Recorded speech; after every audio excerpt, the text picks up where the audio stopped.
1998 American League Championship Series. Today, it's Game 2, the Cleveland Indians versus the New York Yankees. And let's take a look at David Cone. He had an excellent season, 20 wins, had a great run support as well. He was second only to Tim Wakefield. Kenny Lofton's going to have to get on base and set the tone for the Indians.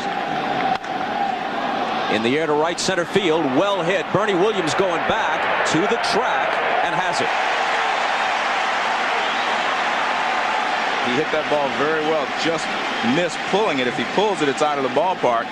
Can't hit me. He doesn't seem to be comfortable out there yet. A little pop back of short. Coming in is Spencer from left field. He had him played shallow, and he makes the catch. And we talked about David Cone and how he gets hitters out. Even a 20-game winner to take a while to settle in, but you have some concerns about Cone's command here. He walks Justice. My concern starts with the way Joe Torre and the pitching coach viewed Cone when he was going out to the mound. And it took him longer to get loose. It took him a long time to get here today. Here still have the occasional brain cramp, as the players call it, in the field and on the bases. But at bat, he's very dangerous. They may get out of it here. Martinez in foul ground takes it to finish Ramirez and the Indians. After half an inning in the Bronx, no score. There's Charles Nagy, and Nagy is capable of pitching a very fine ball game against these Yankees if he can keep the ball down. 15-10 is pretty good, but an ERA over 5 was among the highest among American League starters. Hit sharply to Vizquel. He one-hops it and throws him out. You hit it his way, you're pretty much done. And that's what you want. Third highest total in the American League. Well hit center field. Lofton takes off to the track, to the wall, up against the fence. Jeter on his way for 2, and he'll stop there.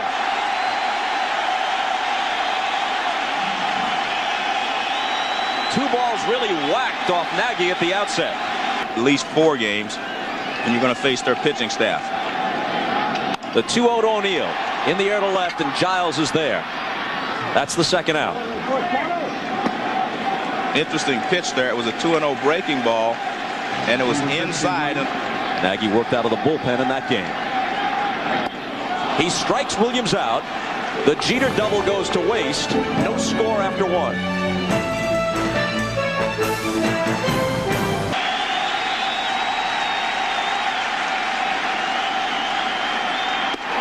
On the inside corner, and Thome sits down. That's one of those good enough pitches to get them out, right on the inside corner.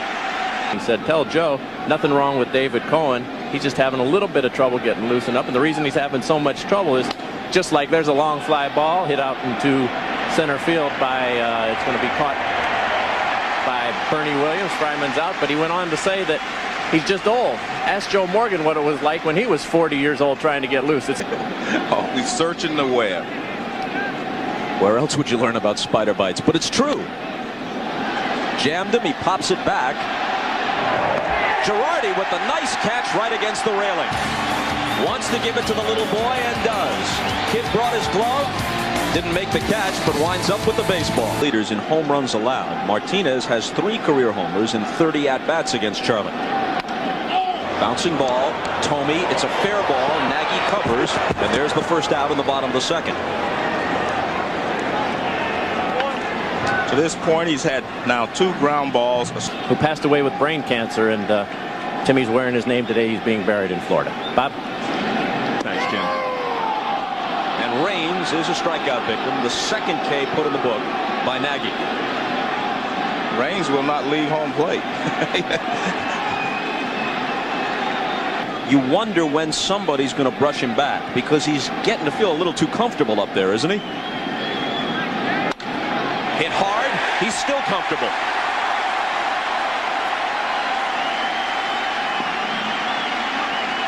He's gone from a cult figure. Called strike 3. So 2 strikeouts in this inning and 3 in the game so far for Nagy. Matching zeros through 2 with David Cone. See, you can see the catcher hold his glove one place and move it towards Alomar. This ball is hit in the air down the left field line. Spencer is coming over and takes it.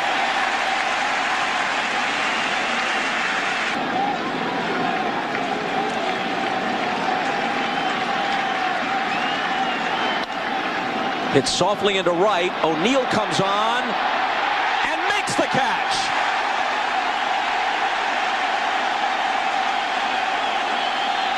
Banged his head, it appeared.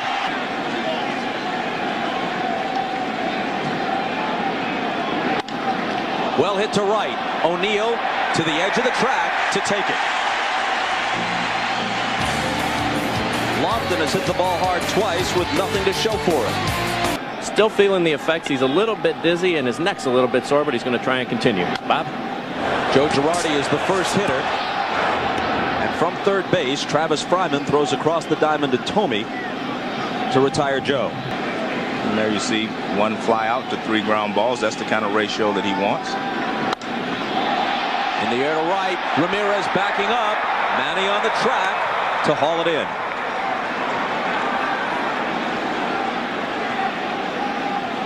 Game 3 of this series.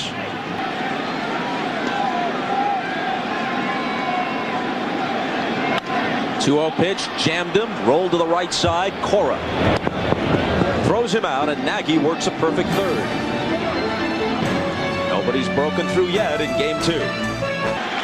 I don't think so. I mean, remember now, he's used to getting 5 days rest. 3-2 pitch, got him. Second strikeout for Cone. And this looks like a splitter, but let's start with the first pitch. The umpire has a large strike zone. Strike one to Justice, who walked in the first. In the air to right center field. O'Neill going back. O'Neill to the fence, leaps, can't get it. Home run for Justice, and the Yankees are behind for the first time in this postseason. Now that first call strike to the scale becomes doubly important because instead of 1 run, it could have been 2. It's a breaking ball. Another dangerous hitter, Tomey on deck. The payoff. Walked him. And there's that Laredo slider that he throws to right-handers. You see, he's kind of disgusted with himself. He thought he should make a better pitch than that. It's not necessarily that, and that's a very good point to make. That called strike 3. Well, Tomey should have learned the first time. Cone did. He went back to the same spot to get him looking again. I mean, you're the one that's in a do-or-die situation. So if you're the Indians, you have to put that aside. The 0-1 pitch, line to left. It falls in front of Spencer. On his way to second is Ramirez. He'll stop there. A 2-out single for Fryman, who's trying to get on track in the playoffs. Ball can take a weird hop off a tarp. The runners will go. The 3-2 pitch. The bases are loaded. And you can see David Cone trying to come inside because that's where he's had his most success against the left-handed hitters.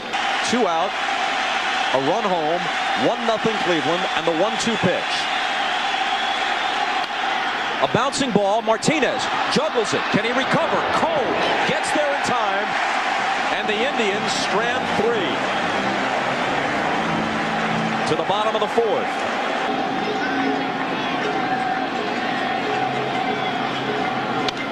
A line drive down the right field line, a fair ball, possible extra bases. Ramirez comes up with it. His throw to second base is offline, and O'Neill has a double.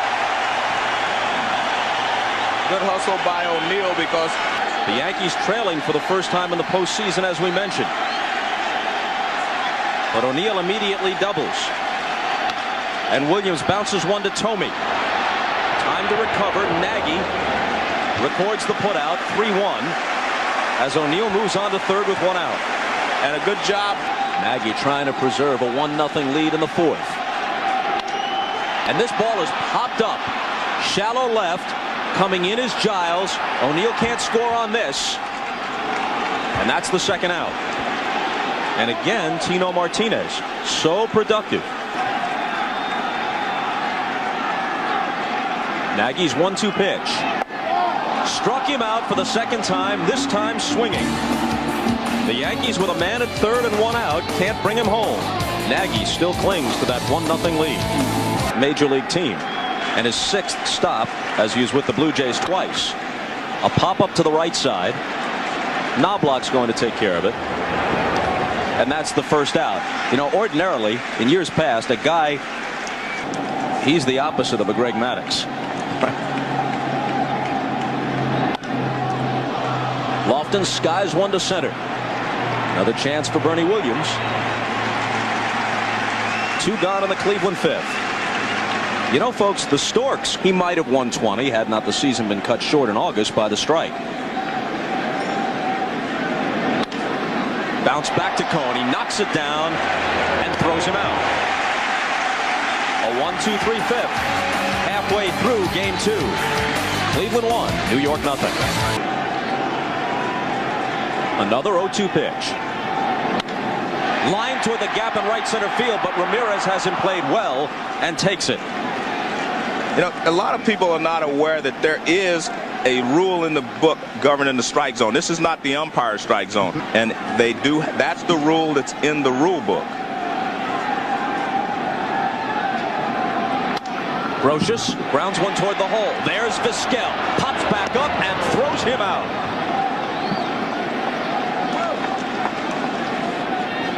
I mean, it's like each hitter can't have his own strike zone. It works both ways. A little pop. Cora. 3 quick outs in the New York 5th. Still 1-0 Cleveland. Mayor Giuliani is known to favor a ballpark on Manhattan's west side. A little roller off Justice's bat. Brocious with a tough play. Throws on the run and pulls Martinez off the bag.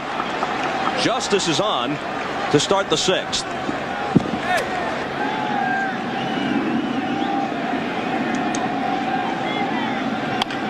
1-0 pitch rolled toward the middle. To his left is Jeter. Shovels it to Knobloch. On to first. And a smartly turned 6-4-3. Smooth. Very smooth. I mean, those guys have worked well together. Cinches and get it over the inside corner. He can make you pay for it. 1-2 pitch. Called strike 3. And Thome has the hat trick. The kind he didn't want. Yanks come up in the 6th. Nagy ahead of Knobloch 0-2. And a high fly ball to center. Lofton has to go back and makes the catch. We're talking about Jim Thome, and he's been called out, and this is the first time we've been able to use it. Nagy makes the play and takes care of Jeter with the throw to Thome.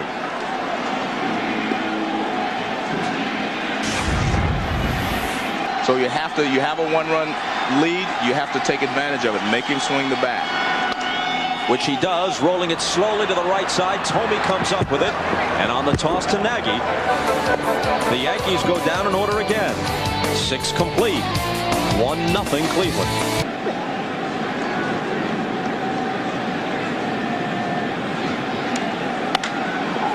Brocious knocks it down, has time and gets Fryman. And we get a report from Keith Olbermann. Well, the experiment, Bob, with giving the coaches microphone. Good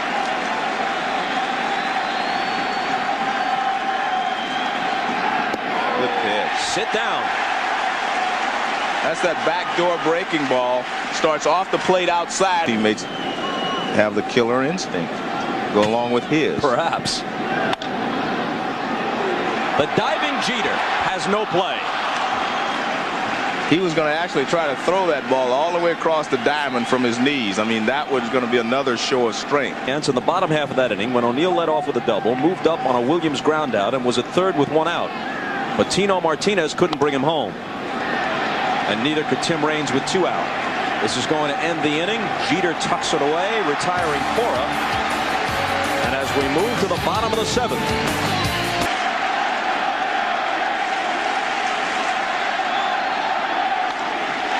Williams whacks one into right center field. Over is Lofton, trying to hold him to a single, and he does. Good job by Kenny Lofton there to hold him to a single, because Bernie Williams left home plate with the idea that he was going to make it. This is a tough shutout because the importance of the game and your job out there. Everything is riding on it. He walks him. 2 on, nobody out.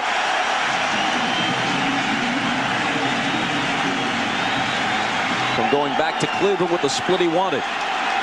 or possibly being in a nearly insurmountable situation against a great Yankee team.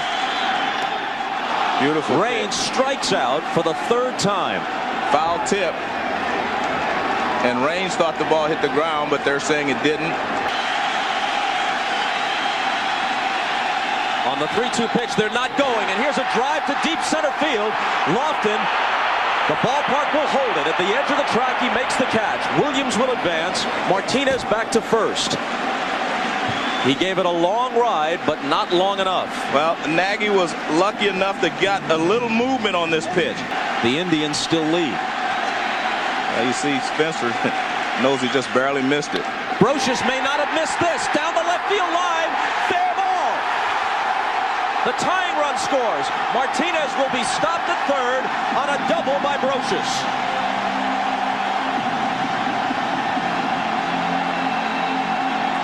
So Nagy battled Spencer to a full count, but Brocious jumped on the first pitch. He made a high fastball pitch to Brocious. He singled to left field. He doubled to left field. Now we're tied. It is just too difficult to win a game 1-0. So you do not want to waste guys in this situation. If you're still down by one, there's no doubt in my mind he would pinch hit right here. The 0-2 pitch. A little roller. Reed off the mound. Over to Tomey. The Yankees leave 2. Nagy's going to get out of here with a no decision. Now he doesn't have to come with another fastball. He can come with anything he wants. Lofton rolls it to Knobloch, who throws him out.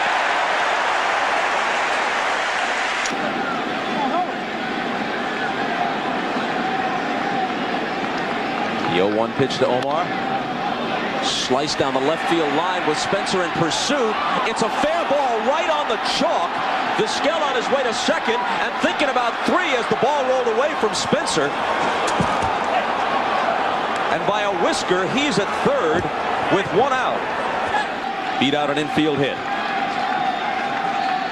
The 3-1 pitch. A little tap in front of the plate. Girardi pounces on it. His throw to first is in time as Vizquel holds third. How about that? And the 2-2 pitch. Sidearm, check swing, Cohn's out of it. Great job by David Cone. A 1-out triple by Vizquel goes to waste as he retires Justice and Ramirez to weather the storm. Tried to patch it up 2 or 3 times, and he will keep going until he is able to stop it, but Spencer will continue in the game. Bob? The 1-1 pitch hit to Tomey. Uses his chest very effectively, as he is sometimes wont to do, and records the unassisted putout. Actually, that's a nice play by... I am actually surprised that a lot of hitters take those close pitches. He took that one, and he draws a 1-out walk, which brings up O'Neill. He had Jeter 0-2 and lost him. No record in this tour of duty with Cleveland. This is his combined record. They can start the runner, or do you come after him again with a fastball? I think you need to go after him again with a fastball. Left center field. Giles on the run. To the track. Makes the catch. And Jeter goes scampering back to first. O'Neill hit the ball well. That was a fastball. 5-4 for the year. We saw him briefly last night. His ERA 3 on the nose. So he just kind of faked at second base to start over again. Now he comes home and walks it. And he crossed up Sandy Alomar Jr. After that, he stepped off. Tie game, bottom of the 8th. There they go, and here it comes. A swing and a miss. And Martinez comes up empty yet again. We've played 8. 1-1. Cleveland hoping to tie the series at 1-1. And you get a lot of hitters chasing that high fastball. The 1-1 pitch line right back to him, and he reaches out to snag it.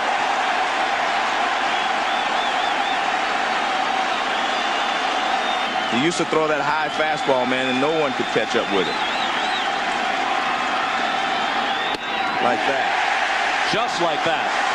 I don't know why it took him so long. I mean, you can't hit that pitch. He's been able to foul off. Now he moves outside, and there it is. Called strike 3. For all of his pain and trouble, it's just a big K for Giles, and a perfect night for Rivera. Is on deck.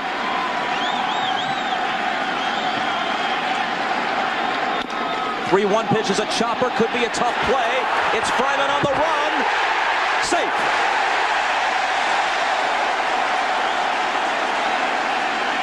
Well, Tim Raines can still run when he can smell a base hit. At age 39, Raines had enough to beat that one out to open the ninth. Here's Spencer. He showed he could do everything else. Now can he bunt?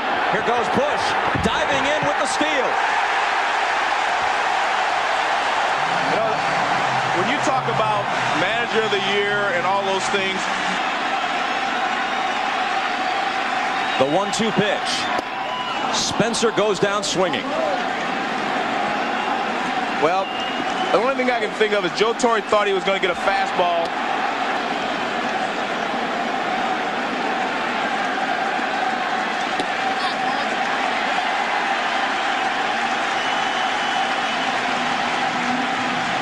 And now.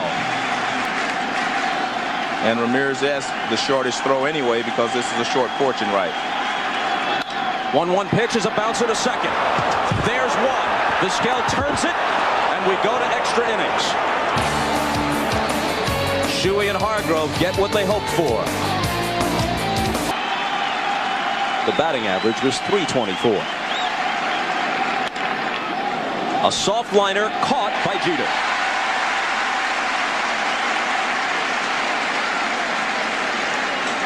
Three innings because you have one day off and you may be needing him on Friday. Martinez to Rivera covering. 2 out in the Cleveland 10th. But Joe Torre knows how much he can throw and how often he's able to come back. So And then probably try to run himself into scoring position. A broken bat looper. Jeter in his tracks tucks it away. Rivera has faced 6 hitters and retired them all. Yankees come up with another crack at winning it in the 10th. this is where Knobloch was one of the best players in the league when he was with Minnesota, leading off in a tie ball game. Cora from near the second base bag. Close play and he gets it. So Knobloch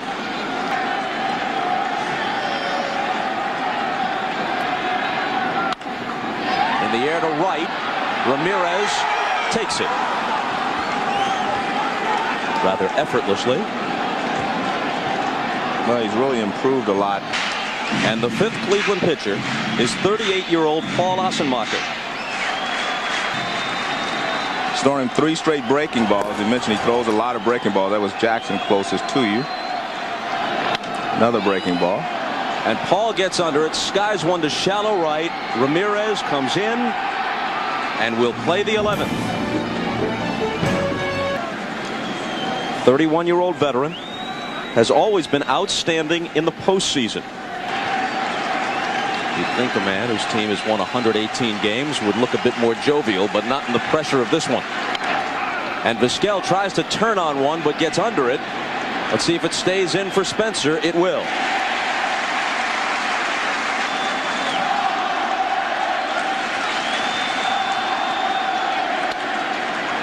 Rolled to Knobloch, who charges and takes care of justice.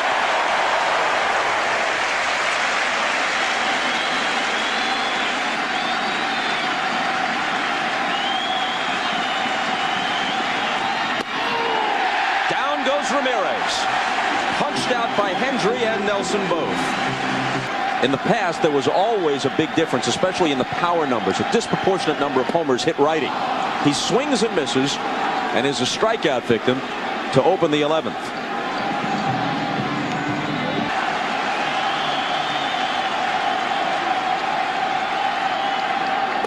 And Martinez swings at ball 4.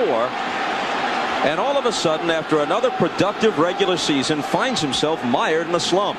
Except he was injured a lot most of the season, and it gave other people an opportunity to step up, and they did so. Whacked through the middle, base hit.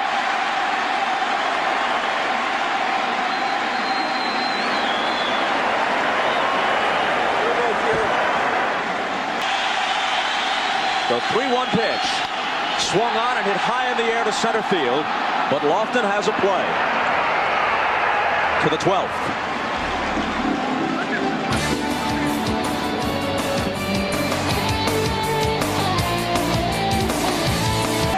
The Yankees are down to just 2 guys on the bench, Soho and Curtis. A liner to left, in for a leadoff hit. So Tomi's 1 for 5.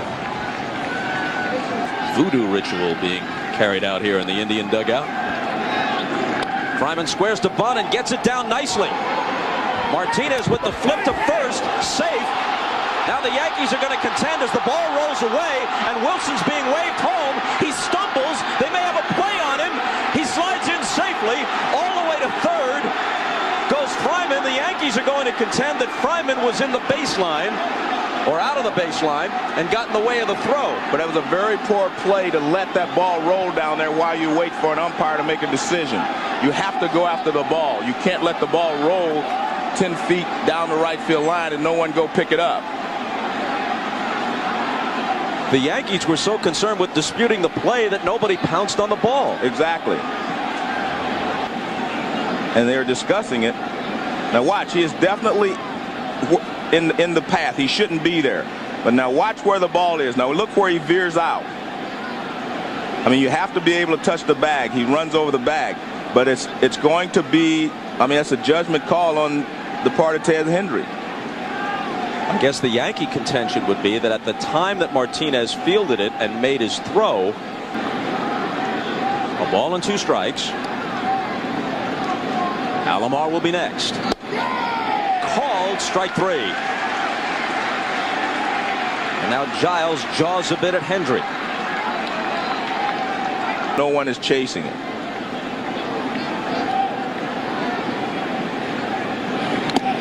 And now Alomar is hit by the pitch, which ricochets and gets Hendry. And the fans roar their approval, not of Alomar being placed at first. Nelson's 3-1 pitch. The bases are loaded. And now let's go back to the play that may have broken this game open as Torrey heads for the mound. Steve Palermo has a microphone. Lloyd trying to somehow keep this a 1-run game and give the Yankees a chance to get back into it in the bottom half. But Lofton lines it over the drawn-in infield, and the Indians pad their lead. Lofton on his way to second, and he's going to get caught there. That's the second out, but 2 runs have scored, and it's 4-1. On to third is Cora. Well, excellent hitting there by Lofton, but not good base running. But this is the kind of defeat that sticks in your craw and would take some of the psychological advantage the Yankees enjoy in this series away. Not all of it, but some of it. Nubbed in front of the plate. Lloyd throws Vizquel out. And we're back after these messages from your local station that sees the Indians score 3. And now they have occasion to call on their closer, Mike Jackson. Nagy pitched great. I mean, this has been a well-pitched ball game on both sides. And once more, Ted Hendry infuriates a hitter. This time it's Brocious.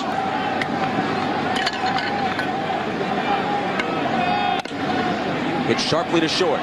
Vizquel, he's automatic. 2 gone.